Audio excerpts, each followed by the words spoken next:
2022년이 되어서 가르쳐 지키게 하라는 말씀으로 우리가 시작하였습니다. 지난주는 마태복음 28장 20절 말씀을 가지고 은혜를 나누었고요. 오늘은 가르쳐 지키게 하라는 말씀을 가지고 이제 이 주제를 가지고 빌립보서 4장 8절과 9절의 이야기로 함께 은혜를 나누겠습니다. 그래서 오늘까지 이야기를 나누고 다음 주부터는 제가 말씀드린 대로 1년에 이제 가르쳐 지키게 하라는 말씀에 따라서 여러 가지 내용들, 그러니까 믿음으로써 우리가 알아야 할 것들을 이제 하나씩 나누도록 하겠습니다. 다음 주부터는 우리 믿음의 기초적인 부분들, 그러니까 기독교 신앙이 가지고 있는 아주 기본적인 내용들을 다시 한번 하나하나씩 짚어갈 생각입니다.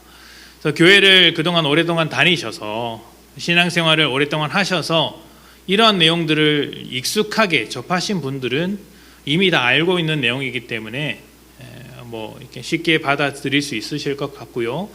또 이미 알고 있더라도 한 번 더 정리한다, 내가 한 번 더 짚고 넘어간다라는 마음으로 이제 몇 주간 혹은 몇 달간 되는 이 과정을 잘 따라오셨으면 좋겠습니다.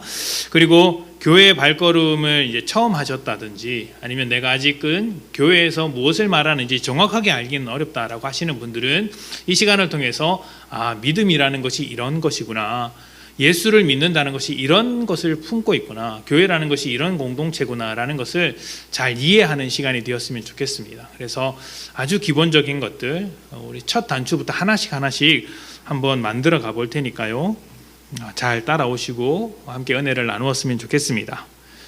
자, 오늘은 그에 앞서서 과연 우리가 가르치고 배우는 것들이 결국 무엇을 지향하고 있는가, 결국 우리가 궁극적으로 우리가 어떤 곳으로 나아가야 하는가, 이것을 좀 들여다보고자 합니다. 자, 성경에는 그리스도인의 신분을 나타내는 다양한 말들이 있습니다. 그리스도인의 신분을 나타내는 다양한 말들이 있죠. 방금 말씀드린 그리스도인이라는 말도 우리가 누구인지를 설명하는 아주 익숙한 별명입니다. 그리스도인이라는 말은 사도행전에서 처음 나왔는데 안디옥 교회 성도들에게 붙여진 별명입니다. 근데 이것이 당시에는 그렇게 좋은 뜻으로 붙여진 말은 아니었어요. 그리스도인이라는 말은 헬라어로 크리스티아노이라는 단어인데, 이 헬라어에서 이아노이라는 이제 어미가 붙으면 추종자라는 뜻을 가지고 있습니다. 그러니까 크리스티아노이는 그리스도의 추종자인 것이죠. 이와 비슷하게 쓰인 말들이 헤롯의 추종자로서 헤로디아노이, 또 카이사르의 추종자면 카이사리아노이, 이렇게 불렀던 것이죠. 정치적인 단어일 수도 있고요. 또 어떤 사람의 추종자, 맹목적인 추종자라는 의미도 있습니다. 우리말로 굳이 이야기한다면 예수쟁이들이라고도 번역할 수 있겠죠. 그래서 그리스도인이라는 이름은 사실 예수를 따르는 자, 예수를 추종하는 사람들이라고 말할 수 있습니다. 그리스도인과 같이 우리의 신분을 설명하는 단어들이 참 많죠. 하나님의 자녀라는 말도 있습니다.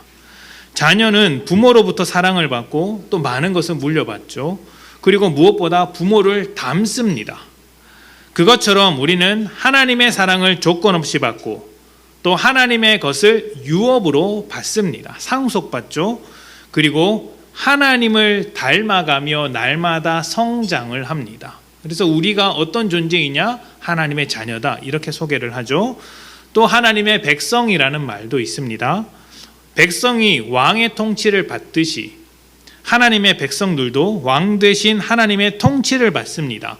다만 사람의 왕과 다른 점이 있다면, 사람의 왕은 왕을 위해 백성이 섬기지만 하나님은 백성인 사람들을 위해 섬겨주신다는 것이고, 사람의 왕은 힘과 권력으로 통치하지만 하나님은 왕으로서 사랑의 통치를 하신다는 것입니다. 이 점이 아주 다른 것이죠. 하나 더 생각해 본다면 예수님의 제자라는 말도 있습니다. 제자는 스승으로부터 모든 것을 배우고 스승이 지나간 길을 그대로 쫓아가는 사람들입니다. 스승의 가르침을 기준 삼아 살아가고 또 스승의 가르침을 더 많은 사람에게 전파하고 이렇게 소개합니다. 만약 제자라고 하면서 스승의 가르침을 듣지 않는다면, 따르지 않는다면 우리는 그를 보고 더 이상 어떤 사람의 제자라고 말하지 않습니다. 제자라면 스승에게서 배운 것을 그대로 가지고 사는 사람들이어야죠. 그런 측면에서 우리가 예수님의 제자로 살고 있는지, 아니면 제자라는 이름을 가지고 있으면서도 제자로서 살지 못하고 있는지를 한번 점검해 볼 필요는 있는 것 같습니다. 자, 이렇게 우리의 존재를 설명하는 말들이 참 많습니다. 이제 하나님의 백성, 예수 그리스도의 제자, 그리스도인, 이게 하나님의 자녀, 이런 말들이 있죠. 근데 이 모든 말에는 공통점이 하나 있어요. 공통점. 바로 하나님의 뜻을 우리의 뜻보다 우선한다는 것이고, 예수님의 뜻을 나의 생각보다 우선한다는 것입니다. 백성은 왕의 뜻을 우선하고, 자녀도 성인이 되기 전까지는 부모의 뜻을 우선합니다. 그리스도인이라는 이름도 예수를 추종하는 자들이니까 예수의 뜻을 우선할 수밖에 없죠. 예수의 제자도 스승 되신 예수의 뜻을 나의 뜻보다 우선하는 사람들이라고 할 수 있습니다. 우리는 우리 자신이 옳다고 생각하는 대로 살아가는 사람들이 아닙니다. 우리는 하나님의 오르심을 따라 살아가는 것이죠. 내 뜻이 아니라 하나님의 뜻이 내 삶에서 우선하고, 그 우선하기 위해서 살아가는 사람들이라는 거예요. 바로 이 지점에서 우리 믿음의 싸움이 벌어집니다. 내 뜻이 먼저 될 것이냐, 하나님의 뜻이 먼저 될 것이냐, 나의 이익이 먼저 될 것이냐, 하나님 나라가 먼저 될 것이냐, 이 부분을 가지고 다투는 것이죠. 세상은 이런 싸움이 없습니다. 그냥 자기의 뜻대로만 살면 되니까요. 그러니까 세상에서는 이런 싸움을 요구하지도 않습니다. 그냥 그렇게 살라고 이야기를 하죠. 다만 그리스도인만이 하나님을 섬길 것인가, 우상을 섬길 것인가, 하나님을 섬길 것인가, 돈을 섬길 것인가, 이런 것을 가지고 갈등을 하더라는 것입니다. 이것은 원리와 원리의 싸움이에요. 하나님의 원리의 싸움이냐, 하나님의 원리를 가지고 살아가느냐, 세상의 원리를 가지고 살아가느냐, 하나님의 원리를 가지고 살아가느냐, 죄의 원리를 가지고 살아가느냐, 이 싸움이 우리 안에서, 우리에게서 벌어지는 것이죠. 자기를 주장하며 자기를 우상화하는 자기 중심적인 죄의 원리에서 벗어나 하나님을 주장하며 하나님의 오르심을 따라 하나님의 선한 그 사랑의 통치의 원리를 내 삶 속에서 구현해내는 것, 이것이 그리스도인의 싸움이라고 할 수 있겠죠. 그래서 믿는 자들에게는 항상 자기를 부인하는 싸움이 따라오는 것입니다. 나를 내세우는 것이 아니라 나를 부인하는 싸움. 세상과 싸우는 것도 이와 같습니다. 성경은 우리가 싸워야 할 대상을 분명히 정해놓고 있습니다. 우리가 싸울 것은 사람이 아니라 그 사람들을 붙잡고 있는 권세, 죄라고 하는 그 권세와 싸우는 것이죠. 에베소서 6장 12절 말씀을 보도록 합시다. 에베소서 6장 12절, 우리 쉬운 성경인데요. 다 같이 읽어볼까요? 시작. 우리의 싸움은 이 땅의 사람들에 대하여 싸우는 것이 아니라 이 세상의 어두운 세력들과 공중의 권세자면 악한 영들에 대하여 싸우는 것입니다. 아멘. 자, 우리의 싸움은 이 땅의 사람들에 대항하여 싸우는 게 아니에요. 사람들이 그 대상이 아니에요. 사람들 너머에 있는 그 사람들의 생각을 주관하고 있는 악한 권세들, 악한 영들에 대하여 싸우는 것이죠. 그러니까 우리는 죄와 싸우는 것이지 사람과 싸우지 않습니다. 이 점을 잘 기억해야 해요. 죄가 무엇이죠? 하나님을 버리고 자기를 우상화하는 것이라고 말씀드렸습니다. 바로 이것과 싸우는 거예요. 이것과. 그래서 우리의 싸움은 하나님의 뜻을 먼저 생각하는 싸움이고, 하나님의 통치를 받느냐 받지 않느냐의 싸움인 것이고, 사랑으로 다스리느냐 아니면 내가 다스리느냐 하는 싸움인 거예요. 하나님의 사랑의 통치를 내 삶, 내 현실 가운데서 이루어내느냐 마느냐 하는 싸움을 벌이고 있는 거예요. 그래서 가정에서 들어가서라든지 직장에서 갈등이 있죠. 싸움이 있죠. 그때 싸울 때 상대방이 나에게 악하게 행동했을지라도 똑같이 되갚아주면 우리는 믿음의 싸움에서 진 겁니다. 나에게 내 입장에서 볼 때는 똑같이 갚아주는 게 속 시원하죠. 한 대 맞으면 두 대 때리는 게 시원하죠, 속이. 그렇지 않습니까? 근데 그렇게 하면 진 겁니다. 왜냐하면 하나님의 사랑의 통치를 이루어내지 못했으니까요. 예수의 이름을 내세우고 교회의 이름을 내세우고 성경의 가르침을 내세우더라도 그렇게 내세우는 과정 속에서 사랑으로 역사하는 하나님의 통치가 전혀 보이지 않는다면 그 싸움은 이미 진 싸움입니다. 졌다고요. 상대방이 다수로 밀어붙이고 칼로 밀어붙여도 우리는 하나님의 사랑의 통치로 싸워야 하는 것이죠. 요즘에는 뭐 예수를 믿는다고 해서 칼을 들이미는 시대는 아니죠.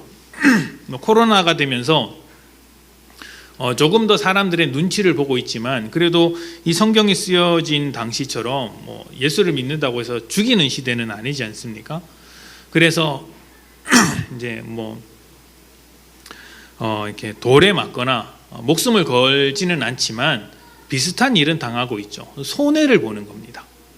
예수를 믿으면 손해를 보는 겁니다. 그 손해를 보면 억울하죠. 그래서 사람 마음이 어떤 마음이 생기냐면 내가 받은 손해만큼을 보상받거나 아니면은 내가 받은 만큼 너도 한번 당해봐라는 마음이 불쑥불쑥 찾아올 때가 있습니다. 있죠? 근데 그렇게 마음이 찾아오더라도 그 마음을 다스리지 못하고 행하면 그건 진 거예요. 이기는 게 아닙니다. 상대방을 굴복시켰을지라도 진 겁니다. 왜냐하면 이제 우리에게 주어진 것은 사랑으로 통치하는 것이기 때문에 누군가 돌을 던지더라도 우리는 사랑으로 받아내야 하는 거예요. 누가 칼을 들고 오더라도 사랑으로 대하는 거예요. 예수님의 십자가가 그런 것 아닙니까?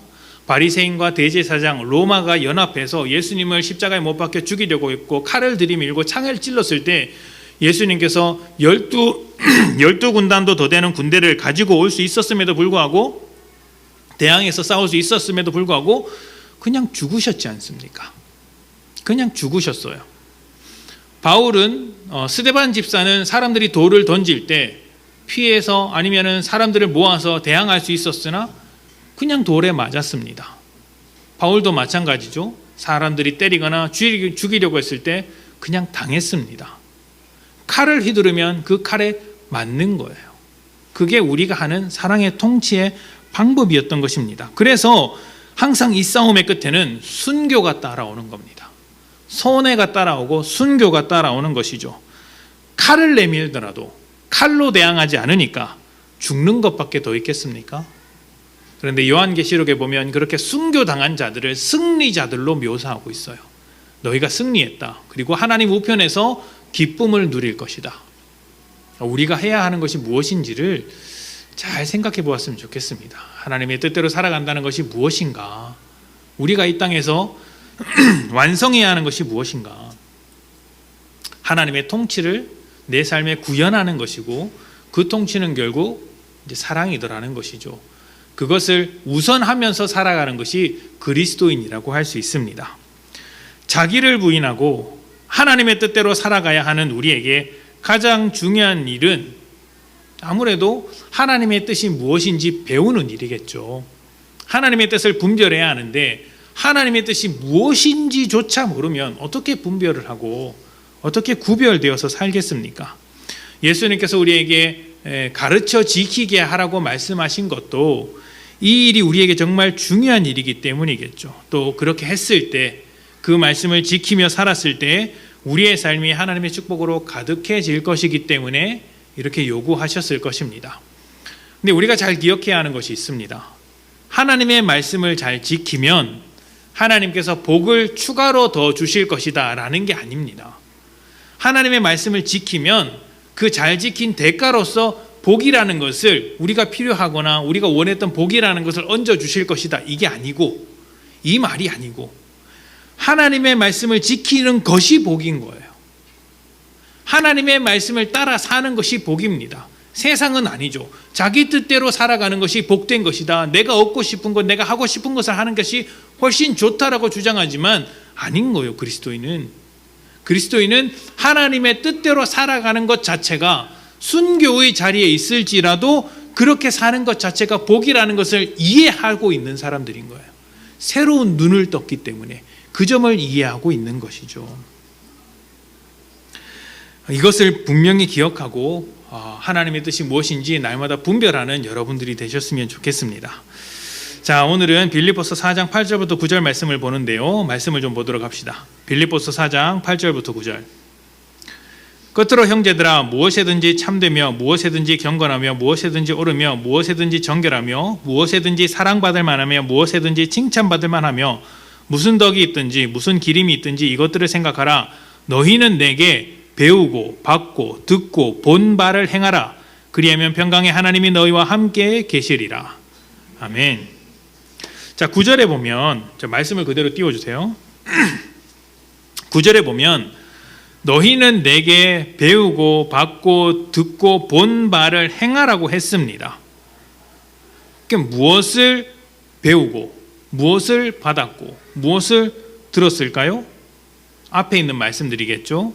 사실 이제 사도행전 4장 그 이전부터 나와 있었고, 빌립보서죠. 빌립보서 그 이전부터 나와 있었고, 조금 더 구체적으로는 빌립보서 4장 2절부터 8절까지 이르는 그 내용들을 너희가 그대로 행하라고 설명을 하고 있는 겁니다. 오늘은 8절만 봐도 충분할 것 같아요. 그래서 8절만 다시 한번 보겠습니다. 8절입니다. 끝으로 형제들아, 무엇에든지 참되며 무엇에든지 경건하며 무엇에든지 옳으며 무엇에든지 정결하며 무엇에든지 사랑받을 만하며 무엇에든지 칭찬받을 만하며 무슨 덕이 있든지 무슨 기림이 있든지 이것들을 생각하라. 아멘. 자, 이제 됐습니다. 여기서 눈여겨봐야 하는 것이 무엇이냐면 무엇에든지예요. 무엇이든지 뭘 하든지 어떤 형편과 어떤 처지에 있든지 너희가 누구를 만나든지 어떤 상황이든지 이것을 생각하라 라고 이야기하고 있는 거예요. 자, 이 점을 좀 더 잘 보기 위해서 빌립보서 2장을 보도록 합시다.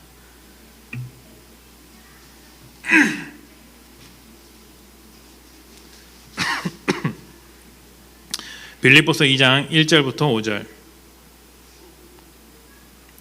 우리 다 같이 읽어볼까요? 시작.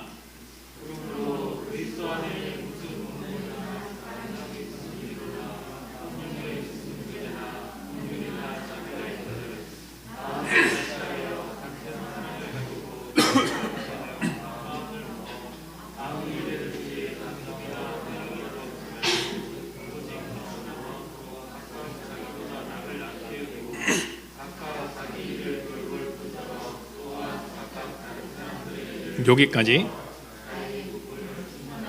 아멘. 여기까지 4절까지 일단 봅시다.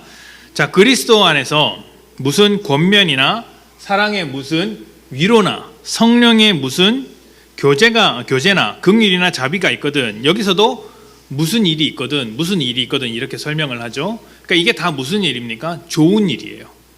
그리스도인으로서 좋은 일이잖아요. 그리스도 안에서 무슨 권면이나 사랑의 위로, 성령의 어떤 교제, 긍휼, 자비와 같은 일이 있다면 어떻게 하라고요? 한 마음을 품어서 하라고 이야기를 합니다. 그리고 그 한 마음이라는 게 3절에 보면 어떤 일이든지 다툼이나 허영으로 하지 말고 겸손한 마음으로 해라. 겸손한 마음으로 해라. 같은 마음으로 하는데 너희 어떤 일을 하든지 겸손한 마음, 그 마음을 품어야 한다. 그리고 그 마음이란 어떤 마음이죠? 그 다음 5절을 봅시다. 다 같이 읽을까요? 시작.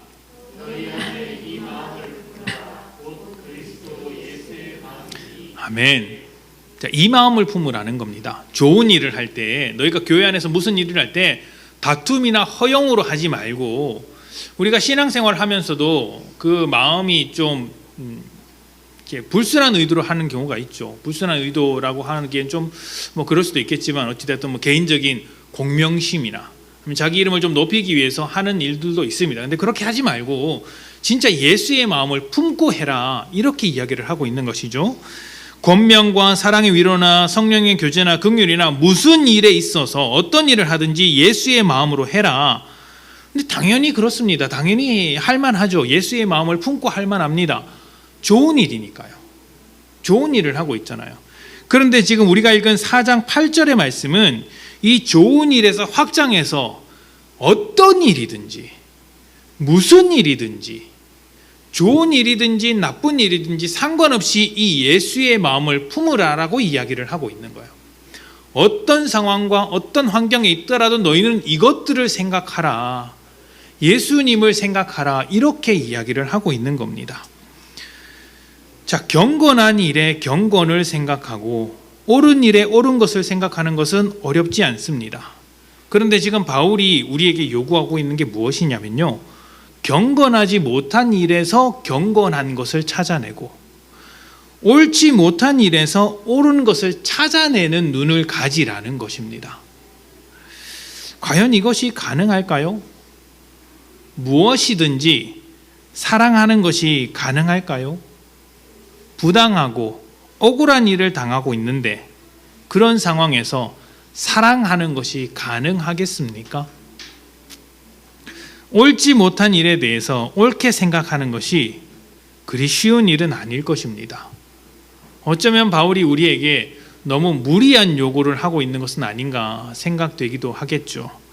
그런데 바울의 설명을 들어보면, 그리고 바울이 어떻게 하고 있는지를 들여다보면 이 모든 일들이 그리스도인에게 불가능한 이야기는 아니라는 것을 알게 됩니다. 자, 일단 우리가 이 점을 알기 위해서 바울이 어떠한 상황에 놓여져 있는가 들여다보는 것이 필요합니다. 빌립보서는 로마의 감옥 안에서 갇혀 있을 때 쓴 편지입니다.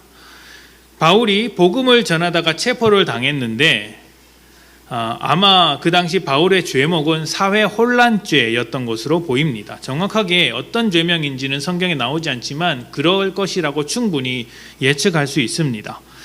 당시에 기독교는 좀 이상한 집단이었어요. 다른 종교를 전혀 인정하지 않는, 지금도 그렇기 때문에 욕을 먹죠. 다른 종교를 인정하지 않는 좀 이상한 집단이었고 로마의 공인된 종교는 아니었습니다. 오히려 황제를 섬기지 않는 반로마적인 집단이었어요. 로마 사회에서 반로마적인 집단은 얼마나 위험한 집단이겠습니까? 복음을 전하는 바울이 예쁘게 보일 리 없죠. 게다가 바울을 싫어하는 유대인들의 로비도 있었을 거예요. 저 사람 저렇게 가만히 둬서는 안 될 겁니다. 사회를 혼란스럽게 만드는 자고 아주 부도덕한 자입니다. 이런 고발도 있었을 겁니다. 그래서 바울이 감옥에 잡힙니다. 뿐만 아니라 바울과 비슷한 이유로 빌립보 교회 성도들이 어려움을 당하고 있어요. 박해를 당하고 있습니다. 뿐만 아니라 교회 내부로부터 이제 율법의 문제로 갈등이 있었어요. 예수를 믿는 것으로 충분하냐? 아니면 율법까지도 지켜야 하느냐? 그리스도인이 되는데 할례를 받아야 하느냐 마느냐, 이 문제를 가지고 갈등이 있었죠.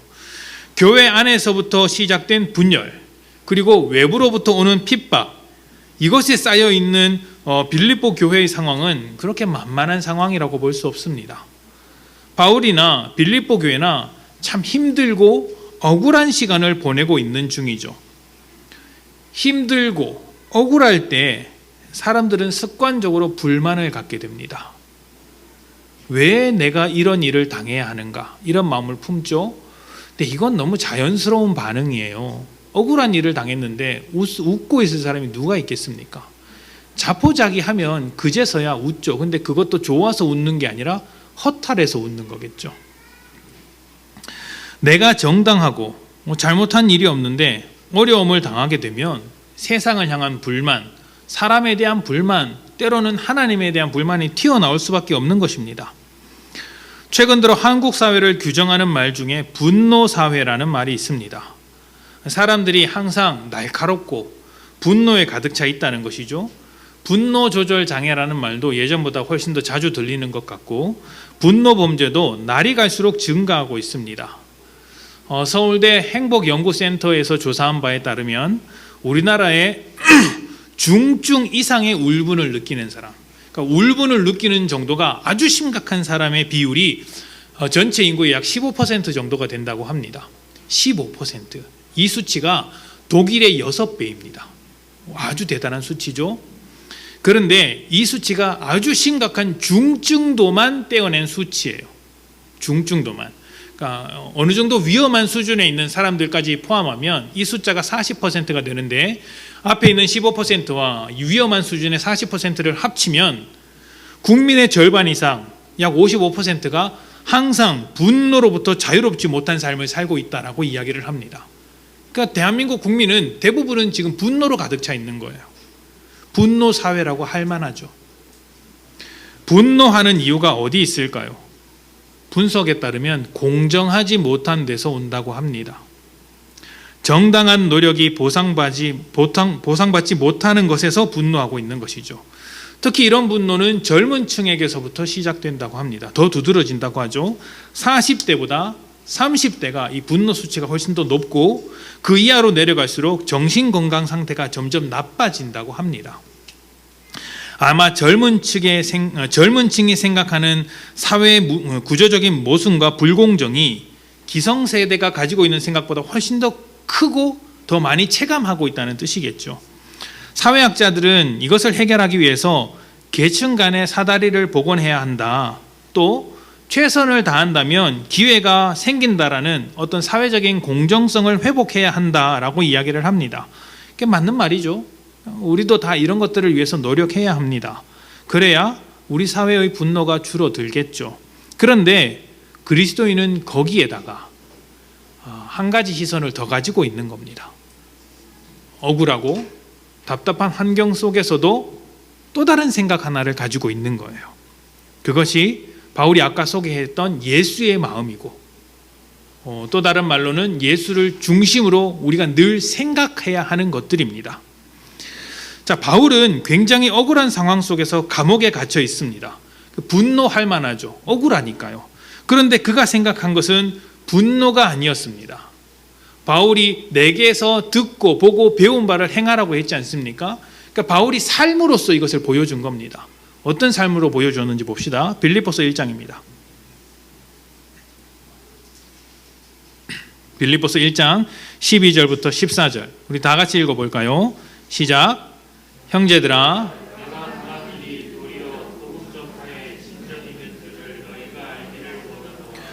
이러므로 나의 매임이 그리스도 안에서 모든 시위대 안과 그 밖의 모든 사람에게 나타났으니, 형제 중 다수가 나의 매임으로 말미암아 주 안에서 신뢰함으로 겁없이 하나님의 말씀을 더욱 담대히 전하게 되었느니라. 아멘. 자, 억울한 일을 당하고 감옥에 갇힌 상황이지만 바울은 자신을 가둔 사람들에 대해서 원망하거나 분노하지 않습니다. 우리가 방금 읽었던 이 말씀 속에서 바울이 누군가를 원망하는 모습이 있었나요? 자기가 감옥에 갇힌 이 상황을 억울하다고 말한 적이 있었나요? 찾아볼 수 없죠. 억울할 만한 상황이고 화를 낼 만한 상황인데 그렇게 말하지 않습니다. 오히려 자기의 무죄함이 밝혀지는 좋은 계기가 되었다라고 이야기를 해요. 내가 감옥에 갇힌 것이 오히려 내가 죄 없음이 밝혀지는, 내가 복음을 전하는 것이 아무 문제가 없고 오히려 사람들에게 좋은 것임을 밝힐 수 있는 계기가 되었다라고 이야기를 하고 있는 것입니다. 그러니까 분노가 차오를 수 있는 생각을 끊어내고 그 속에서 일하는, 그 속에서 드러나는 그 하나님의 선하신 일들, 예수님의 일하신 일들, 또 예수님의 선이 이루어지는 것들을 먼저 바라봤던 것이죠. 그것만이 아닙니다. 성도들 중에서는 바울이 감옥에 갇힌 것을 보고 믿음 가운데 살면서 핍박을 당할 수도 있구나라고 생각하는 사람들이 늘어나기 시작했습니다. 예수를 믿으면 잘 되고 축복만 받는 것이 아니라 예수를 믿어도 잘 안 될 수가 있구나, 그리고 그것이 믿음 안에서 좋은 모습일 수가 있구나, 이런 생각을 갖게 된 것이죠. 그래서 핍박을 당하고 있는 그런 현장 속에서도 오히려 용기를 갖고 복음을 전하는 사람들이 생겨난 것이죠. 담대하게 복음을 전하는 사람들이 생겨난 것입니다. 바울은 이런 사람들을 보면서 내가 갇혀 있다는 것에 대한 불안감에 휩싸였던 것이 아니라 그 갇혀 있음으로 말미암아 그 일이 만들어내는 선한 일, 그 복음에 헌신하는 사람들이 많아졌다라는 그 선한 일을 먼저 바라보았던 것이죠. 선한 일에 집중했던 것입니다. 그 불만과 불평이 아니라 예수의 마음을 품고 예수님의 일이 이루어지는 것을 먼저 생각했던 것이죠. 계속해서 볼까요? 빌립보서 1장 15절부터 18절입니다. 다 같이 읽어볼까요? 시작. 어떤 이들은 특의와 분쟁으로, 어떤 이들은 착한 뜻으로 그리스도를 전파하나니 이들은 내가 복음을 변증하기 위하여 세우심을 받은 줄로 알고 사랑으로 하나 그들은 나의 매임에 괴로움을 더하게 할 줄로 생각하여 순수하지 못하게 다툼으로 그리스도를 전파하느니라. 그러면 무엇이냐? 거칠애로 하나 참으로 하나 무슨 방도로 하든지 전파되는 것은 그리스도니 이로써 나는 기뻐하고 또한 기뻐하리라. 아멘. 자, 바울이 잡힌 이유가 반로마적이라는 그 오해 때문이었죠. 바울은 모든 사람을 위한 하나님의 사랑을 전했는데 로마의 관리들이 보기에는 그렇지 않았던 것입니다. 오해도 있었고 메시지도 뭐 그런 측면이 없지 않아 있었으니까 그럴 만합니다. 반로마적이고 반사회적인 종교다. 로마 황제를 숭배하지 않았으니까요. 그렇게 여겨질 수 있는 것이죠. 그런데 안타까운 점은 그렇게 갇힌 바울을 못 살게 굴기 위해서 또 바울이 더 큰 벌을 받게 하기 위해서 복음을 전하는 사람도 있었다는 거예요. 지금 바울이 복음을 전하다가 반사회적이라는 오명을 뒤집어쓰고 감옥에 갇혀 있습니다. 그런데 교회 사람들 중에서는 그런 바울을 괴롭게 하기 위해서 일부러 더 소란스럽게 복음을 전하는 사람들이 있는 거예요. 그러니까 분란집에 부채질하는 것이죠. 그러면은 이 사회가 복음을 전하는 것 때문에 소란스러워지면 감옥에 갇혀 있는 바울에게 좋겠습니까? 나쁘겠습니까? 아무래도 불리하겠죠. 이렇게 이제 소란스럽게 복음을 전했던 사람들은 뭐 이렇게 이단이라기보다는 바울과 어떤 인격적인 갈등이 있었던 사람으로 보입니다. 교회 내부의 정치적인 문제든 여러 가지 갈등이 있었던 사람으로 보이는데요. 그런 사람들이 나와서 소란스럽게 복음을 전하니까 아무래도 바울의 입장에서는 답답하죠. 억울하죠. 억울하게 감옥에 갇혀 있는 상황에서 그나마 같은 편이라고 여겼던 교회 성도들마저도 이런 식으로 바울을 괴롭히고 있습니다. 바울이 복음을 전했고 가르쳤고 사랑을 쏟아부었는데 돌려받는 것이라고는 이런 배신이라면 얼마나 억울하겠습니까? 얼마나 답답하겠습니까? 분통 터질 만하죠. 그런데 바울이 뭐라고 합니까? 그런 것들을 통해서라도 예수 그리스도가 전파되고 있으니 뭐라고 합니까? 나는 기뻐하고 기뻐하겠다. 나는 기뻐하기로 결정했다. 이렇게 지금 이야기를 하고 있는 겁니다. 놀랍지 않습니까? 자신의 억울함과 분통 터지는 그 감정들을 끊어내고 나쁘게 생각하는 그 생각들을 끊어내고 예수가 전파되고 있다는 것에 집중했던 거예요. 그래서 자기를 모함하고 힘들게 만드는 그 모든 사람에게 관용을 베풀고 받아줄 수 있었던 것이죠. 이러한 것은 무엇을 먼저 생각하느냐에 대한 문제예요. 내가 어떤 생각을 하기로 결단하느냐의 문제인 겁니다. 나를 억울하게 만드는 사람의 그 악한 것을 볼 것인가? 아니면 그렇게 억울하게 만드는 사람들 속에서도 일하시는 예수님을 볼 것인가? 하나님을 볼 것인가? 하나님을 볼 수 있다면 선하지 못한 것 가운데서도 선한 것들을 볼 수 있는 것이고, 그렇지 않다면 아무리 선한 것 속에서도 악한 것들을 만들어낼 수밖에 없는 것이죠. 무엇에 집중하고 무엇을 생각할 것인가 하는 문제입니다. 사람은 머릿속을 채우는 것이 무엇이냐에 따라 전혀 다른 인생을 살죠. 머릿속에 가득 찬 것이 그 사람의 인생을 생각합니다. 돈으로 가득 찬 사람은 돈에 끌려가게 되고요. 성적인 것에 가득 찬 사람은 그런 삶을 살게 됩니다. 세상에 가득 차 있는 머리라면 세상 삶에 얽매일 수밖에 없는 것이죠. 무엇에든지 부정적이고 악한 것을 생각한다면 우리는 절대로 평안을 얻을 수 없습니다. 악한 삶을 살 수밖에 없죠. 그러나 억울하고 답답한 상황에서도 선한 것을 생각할 수 있다면, 좀 더 복된 것을 생각할 수 있다면 우리는 무엇이든지 어떤 삶을 살더라도, 좋은 삶을 살든 나쁜 삶을 살든 상관없이 평안함을 얻게 되는 것이죠. 왜냐하면 그 속에서 일하고 계신 예수님을 볼 수 있기 때문입니다. 바울이 이렇게 생각할 수 있었던 것은 그가 예수를 중심으로 살아가는 사람이었기 때문입니다. 예수를 중심으로 산다는 것은 교회를 중심으로 사는 것과는 다릅니다. 다른 거예요. 내 모든 생활의 중심이 예수님을 중심으로 사는 거예요. 그러니까 예수님의 뜻이 내 중심에 있는 것이죠. 우리 교회에서 중요하게 생각하는 네 가지가 있죠. 가정과 교회와 일터와 세상입니다. 이것은 우리가 살면서 만나는 거의 모든 관계입니다. 이 관계를 우리는 중요하게 생각합니다. 근데 이 관계를 어떻게 살아야 하죠? 예수를 중심으로 사는 겁니다. 이 네 가지 관계를 가정에서도 예수를 중심으로, 교회에서도 예수를 중심으로, 교회도 예수 중심이 아닌 교회가 얼마든지 있을 수 있어요. 교회도 예수 중심으로 사는 겁니다. 일터도, 내가 일하는 그 장소에서도 예수를 중심으로 사는 것이죠. 예수를 중심으로 사는 것이 손해가 막심한 상황에서도 나는 예수 중심으로 살겠다. 이것이 순교적인 자세가 아니겠습니까? 예수 중심으로 살겠다. 그리고 나머지 모든 세상의 삶 속에서도 친구를 만나든 이웃을 만나든 뭐 어딘가 있든지 나는 예수 중심으로 살겠다. 그것이 오늘 바울이 보여주는 우리가 따라야 할 신앙의 모습이 아닌가 생각을 해봅니다. 어쩌면 믿음으로 산다는 것은 내가 얼마나 예수를 중심에 두고 그 중심에 둔 예수님의 뜻을 쫓아가느냐와 관련이 있습니다. 그럼 예수님을 내 중심에 두고 그 뜻을 쫓아가려면 예수님의 뜻이 무엇인지 알아야죠. 그 예수님의 뜻을 얼마나 이해하고 있는가로 내 믿음이 판가름 날 수 있는 것입니다. 예수님의 마음이 무엇이고 예수님의 가르침이 무엇을 위한 것인지 알아야 흔들리지 않죠. 세상에 수많은 헛된 지식이 쌓이고 유혹들이 있을지라도 그것은 예수님의 뜻대로 사는 것이 아니야. 예수님께서 원하시는 삶이 아니야. 이렇게 판단할 수 있어야죠.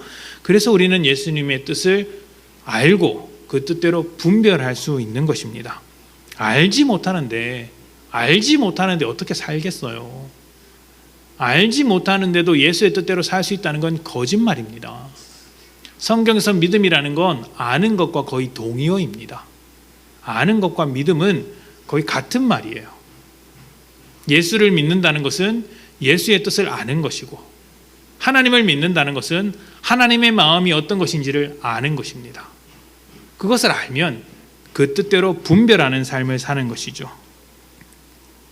우리의 가정이 예수 중심 되기 위해서 또 이 교회가 예수 중심 되기 위해서 내가 일하는 곳이 예수 중심 되기 위해서 그리고 모든 세상의 삶이 예수 중심이 되기 위하여 우리는 예수를 더 알아야 합니다. 그리고 예수를 안다는 것은 예수님께서 십자가에서 보이신 그 사랑의 의미를 안다는 것이겠죠. 그의 마음을 알고 그 마음을 내 속에 품어야 합니다. 예수님의 뜻을 알고 쫓아가는 것, 그래서 모든 관계를 예수의 이름으로 풀어내는 거예요. 무엇이든지 예수님의 마음으로 살기 위해서 우리는 이제 예수님의 마음을 배울 것입니다. 하나님의 뜻을 배울 것입니다. 좋은 일만이 아니라 억울하고 답답한 상황, 어울리지 못할 것 같은 사람들 가운데 있을지라도 예수의 마음을 갖게 된다면 주님께서 주시는 참된 평안이 우리를 채우게 될 것입니다. 이 한 해 주님의 뜻을 온전하게 배우고 또 주님의 마음을 알아가는 그런 한 해가 되었으면 좋겠습니다. 주님의 일을 알아가는데, 주님의 뜻을 알아가는데 애를 쓰고 또 그것을 배운 대로 생각하고 악한 생각을 끊어내고 오히려 하나님의 뜻을 먼저 생각할 수 있는 복된 성도님들이 되시기를 축복합니다. 함께 기도합시다.